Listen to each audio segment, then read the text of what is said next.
tous les journalistes yi nga xamante ne ñoom ñoo teew fi tey ak techniciens yi nga xamante ne ñoom ñoo accompagner journalistes yi di nuyu aussi l'ensemble de la plateforme bi nga xamante ne ñoo nekk dans le front de la défense de la démocratie. mën naa wax ne li ma waroon a wax yëpp ñi ma précédé wax nañ ko mais cela ne m'empêche pas que comme que on est dans un combat démocratique ma dugal ci aussi sama xel ak sama xalaat. bu ñu waxee front il y a d'abord idée de refus comme loo xam ne moom la ñuy bañ li ñuy bañ mooy lan li ñuy bañ mooy ku violer sunu constitution te rendez-vous bi nga xam moo gën a am solo dans une démocratie mooy c'est le rendez-vous du peuple et aussi ñi nga xamante ne ñooy laaj réew mi loolu nag su fekkente ne dañ ko def ci biir constitution tëgg ko fixé ko benn nit taxaw daal ne loolu du am je crois que en ce moment-là kooku il veut dafa bëgg a jàkkaarloo ak peuple bi nga xam ne ñoom ñoo ko joxoon ay pouvoir ba mu mën fi toog 12 ans lu mel noonu nag combat la boo xam ne ça concerne tout le monde ce n'est pas un problème de chroniqueur ce n'est pas un problème de journaliste c'est pas un problème de politicien mais ça concerne l'ensemble des Sénégalais le 23 juin bi mu amee tout le peuple s'est mobilisé Ablaye Wade a reculé tey aussi je crois que le peuple se mobilise mais ñun aussi dañu jàpp ne dafa am loo xam ne dañ ko cee war a bay ba mu mat sëkk loolu moo tax ñu teg front bi pour mën a aussi participer au combat démocratique fekk ci nag ñoo xam déjà ñoom sax ñu ngi woon ci terrain bi mooy ñoom Guy Babacar et autres il est vrai que ñun à travers nos micros et nos plumes toujours aussi ñu ngi xeex pour vraiment la promotion de la démocratie mais tey dafa toll foo xamante ne il faut que ñu dem ci beneen seuil ci beneen étape boobu mooy lan maintenant fësal nag suñu bopp réellement pour wax ne on est contre le projet même du président Macky Sall parce que aussi Macky Sall la mu doon bañ démb mënu ko nangu tey c'est pas possible Cheikh Bara l'a évoqué tout à l'heure en 2012 bi ñuy waxee ay waxu report il s'est farouchement opposé à cette idée-là donc du moom la mu doon bañ démb bëgg ko nangu tey kooku le peuple farouchement danañ taxaw aussi combattre ko gi na sa xel dal ci éventuellement ñiy menacer et cetera loolu du ci ñàkk man de tout temps man depuis 2000 ba tey ji ñu ngi may menacer ñu ngi may traquer loolu moom d'ailleurs j'ai payé de ma liberté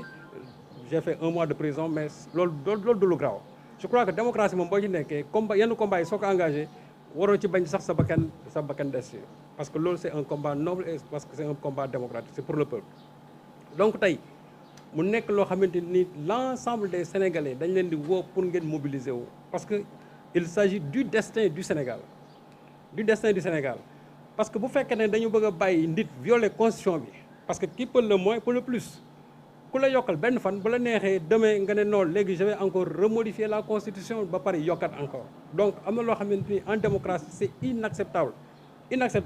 on ne peut pas créer sa propre crise ba pare bëgg ko jël teg ko ci kaw nit ñi pour profiter ci ne da ngay yokk aussi sa mandat présidentiel ce qui s'est passé à l'Assemblée nationale c'est une forfaiture et le principal problème aujourd'hui de ce pays c'est son Assemblée nationale ce qui s'est passé en 1962 le premier coup d'État de 1962 c'était les députés à l'Assemblée nationale li xewaat fii encore aujourd'hui ce sont les députés à l'Assemblée nationale ça veut dire que Assemblée nationale ñun suñu Assemblée nationale dafa nekk benn genre tard dans notre démocratie parce que président yi li ñu bëgg a avaliser yëpp njombe yi ñu bëgg a avaliser yëpp il passe par les députés yi ubbi leen bunt ñu mën fa jaar pour problème mais loolu aussi il faut qu'il sache que ñoom ñi nekk Assemblée nationale que peuple bi ñoo leen fa teg président bi aussi il faut qu'il sache que peuple bi moo ko fa teg donc dafa am loo xamante ni tey su fekkente ne moom daf ko bëgg a def parce que simplement am na lu muy craindre ou bien ci bakkan ci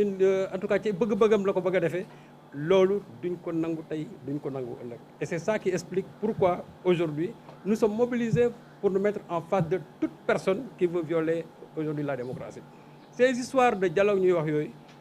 ñoo xam qu'il dialogue man jàpp naa ne sax quelqu'un qui ne fait plus partie du jeu yow je crois que mënatoo arbitrer un dialogue donc bu ñuy wax dialogue ñun ça nous importe peu suñu combat aujourd'hui notre combat c'est faire de sorte que l'élection se passe à date due et aussi que à partir du 2 que le président puisse faire sa passation de service ñu ñaanal ko mu dem ki ko war a remplacer ko c'est-à-dire passer ce délai il met maintenant le Sénégal dans une véritable crise. Et c'est ça qu'il faudra éviter. Parce que crise moom su amee kenn du ci mucc kenn du ci mucc ça il faut qu'il le sache crise bu amee kenn du ci mucc yi ñuy wax fii yëpp pour l'instant c'est de l'apparence rek la vraie crise c'est le jour où il doit quitter ce pouvoir et qu'il ne le quitte pas te je crois que moom s'il est en tout cas su fekkee ne am na lu ko dese ci bëgg réew mi il ne doit pas nous pousser quand même à certaines extrémités parce que nag réew mi moom jaral nañu lu ne sunu bakkan jaral nañu ko li De Gaulle doon wax naan la révolution n'est pas un dîner de gala c'est-à-dire que révolution moom boo ci dem bul ragal nga dee man loolu mooy sama principe bu ci ragal a dee mën nga fekkee fruit yi mën nga ko bañ a fekkee mais l'essentiel c'est que aussi fruit na say doom ak say sët bu ñu ñëwee qu'il puisse en jouir tout simplement mais au moins ton nom restera dans l'histoire parce que tu auras participé à un combat démocratique qui a livré ces résultats loolu rek lañ ci amu ci leneen donc réew mi jaral nañu lu ne c'est la raison pour laquelle aujourd'hui nous appelons l'ensemble des Sénégalais à venir rejoindre ce combat-là. Il est vrai que déjà il y a eu am na ay regroupement yu mouvement citoyen yi parti politique yi ñi ngi xeex mais ñun aussi on veut participer à ce combat-là de la façon la plus noble et de la façon aussi la plus démocratique. C'est la raison pour laquelle encore une fois yéen journalistes yi au-delà même des journalistes ñu leen di woo dans ce combat-là. J'aurais dû même commencer par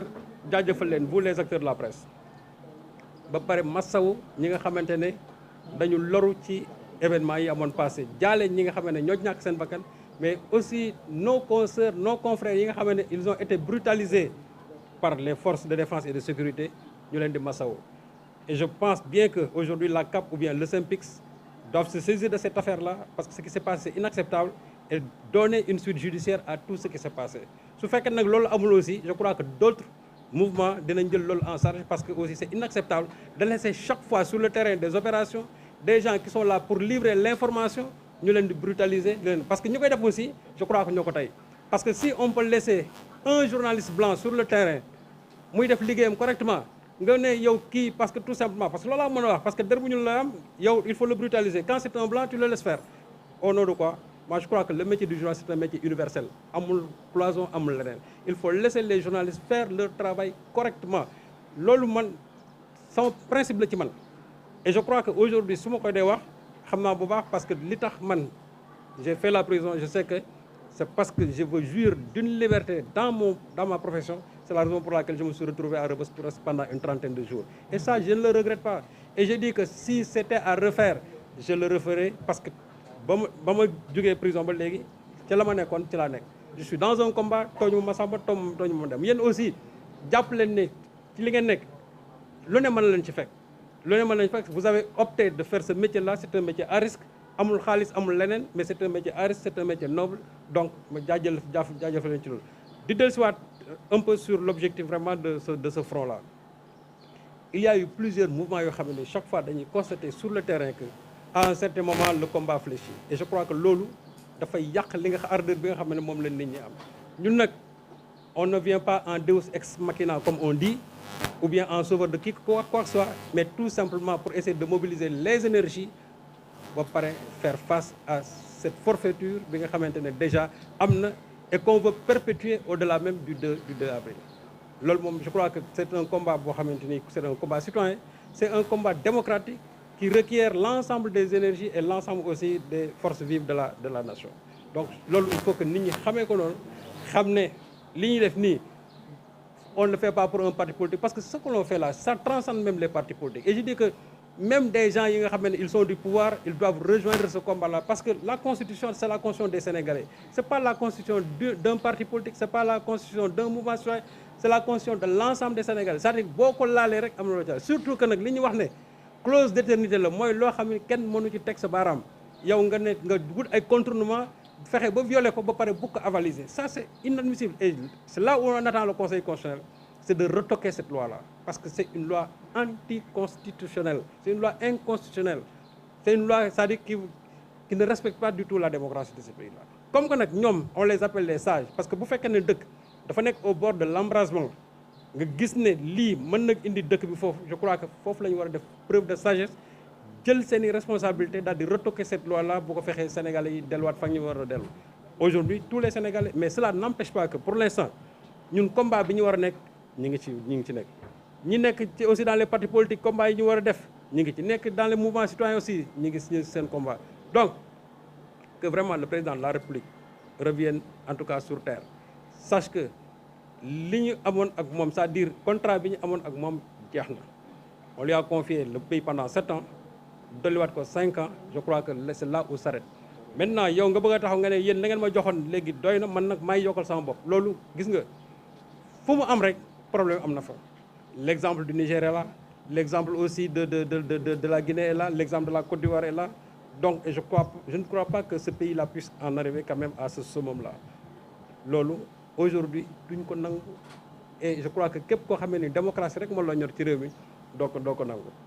Loolu nag ça transcende encore une fois l'ensemble des partis politiques. Dafa jéggi citoyen, dafa jéggi parti politique yëpp. Loolu c'est l'ensemble des citoyens de ce pays ñoom le combat bi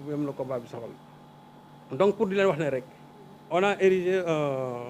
a élaboré un plan d'action, et bi ci njëkk mooy on a déposé une déclaration de rassemblement à la place de la nation pour le vendredi à partir de 15 heures. Foofu la ñuy njëkk a commencer suñuy action. On ne demande pas une autorisation, on fait une déclaration tout simplement parce que c'est ça que nous exige la loi. On a fait la déclaration, et donc que les gens sachent que le premier jalon bi ñuy posé mooy nous allons nous rassembler là-bas pour wax ci li nga xamante ne mooy moom la ñu war a ban taxawaay la ñu war a mën a am ba lii président bi mëbët ñu baare ko bala mu yegsi. Parce que su fekkente ne dafa bëgg a entêté wu ak ñi nga xamante ne ñoom ñoo ko wër di ko wax pour mu continuer dans cette direction-là, il va vers l'impasse. Ce qui s'est passé hier, pratiquement, que ça soit au niveau de la communauté internationale, même organisation yi nekk fii Sénégal yëpp, tout le monde tire dans la même direction. Et je crois que loolu su ko xoolee xam na ne actuellement il a commis une erreur. Def erreur nag ba pare arrière ci, je crois que loolu amul gàcce amu ci. Mais s'il veut maintenant persister dans l'erreur, et c'est là où il va droit dans le mur. Actuellement, c'est notre encore président jusqu'au 2, et je ne crois pas qu'on lui souhaite d'aller droit vers le mur. Donc, qu'il se ressaisisse, qu'il revienne sur terre, et qu'il sache que le contrat, ce contrat-là finit le 2, et qu'il fasse le tout pour organiser des élections transparentes à date due, et que maintenant le Sénégalais, c'est nous ku ñu bëgg a transférer en tout cas jox pouvoir bi ñoom dinañu jox démocratiquement pouvoir bi, mais il n'appartient pas à quelqu'un de nous imposer sa volonté, surtout quand il s'agit de diriger ce pays-là. Loolu moom c'est inacceptable. Et si maintenant les Sénégalais dorment toog bàyyi ko ci li ko neex ba mu ne dina yóbbu élection yi le 15 décembre, ce qui est sûr et certain, kon jàpp leen ne d'ici 15 ans président du bàyyi. Parce que nag dans ses discours su ngeen ko doon déglu dans ses discours, une fois taxaw na fi naan leen bon cette histoire de limitation des mandats sax léegi pratiquement amatul fenn, et cetera. Et chaque fois il donne le cas de l'Allemagne, alors que ce qu'ils ne savent pas, c'est que l'Allemagne c'est une démocratie parlementaire, c'est pas une démocratie présidentielle. Voilà, donc c'est une démocratie parlementaire. En plus, il avait fait une interview à Jeune Afrique, je crois que c'était en mai 2022, en disant que biñ koy laaj ci troisième mandat bi nangu waxu ci, mais nee na daal moom son histoire avec la présidence de ce pays-là, c'est loin d'être terminé. Et je crois que c'est ce qu'il est en train d'appliquer. Loolu mu waxoon noonu génn ci ba tey jii, mais je crois que la seule réponse aujourd'hui valable, c'est l'opposition que les citoyens vont lui faire face. Parce que aussi les citoyens sénégalais, en tout cas, n'accepteront jamais qu'un président, quel que soit ce président-là, se donne la liberté, la latitude de prolonger son séjour présidentiel. On lui avait donné 12 ans, doy na fa la yem. Il n'a qu'à arbitrer ces élections de la façon la plus démocratique. Bu su boobaa kii gagné mu jox ko lenge yi moom mu dem toog fu ko soob. Mais maintenant vouloir nous plonger dans cette crise, parce que cette crise il l'a toujours souhaité. Chaque fois dans ses discours da ngeen doon dégg le chaos, et les Sénégalais ont toujours compris qu'il voulait ce chaos-là, et Sénégalais ñoom toog jël seen carte toog di xaar le jour J. Maintenant le chaos ne venant pas, il crée sa propre crise et il veut nous mener vers ce chaos-là. Loolu nag Sénégal duñ ko nangu, parce que dëkk bi ñun ñoo ko moom. Ça n'appartient pas à un président, ça n'appartient à personne, ça appartient à l'ensemble des Sénégalais. Kenn du nangu dëkk bi ñu koy mettre dans une situation de crise ba yenn secousses yi di fi am, duñ ko nangu.